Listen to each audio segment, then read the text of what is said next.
Ready to open the hood? UseTool for the tutorials.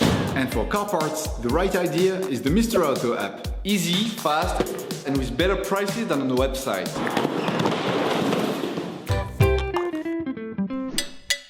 For this operation, get hold of the air filter that you will find in the video description. Turn your engine off, pull up the handbrake, pull on the bonnet release lever, and open the bonnet.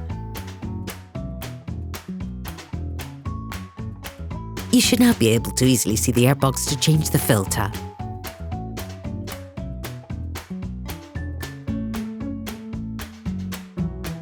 Using a Phillips screwdriver, unscrew the 7 holding screws on the airbox flange. Lift the cover of the flange, then remove the filter. Before putting in the new one, it is important to clean off the remaining impurities from inside the filter compartment.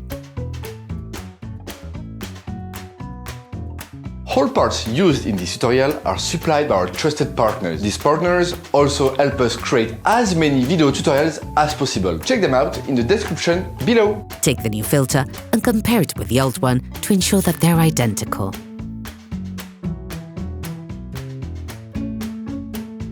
Put the new air filter in position. Ensure that the rubber washer is placed in the right place. This will help you put the flange back on more easily. Put the flange back on. Using the Phillips screwdriver, rescrew all the holding screws.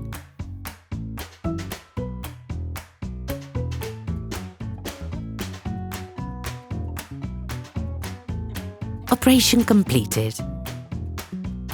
Hi, it's Theo from UseTool. I hope this video has helped you a lot in your car maintenance. We would be super grateful if you could spread the word so that we can produce even more tutorials. Simply give us a like, a comment, and hit that subscribe button. It really helps us boost the channel and help the whole community. Thanks a lot and have a great one.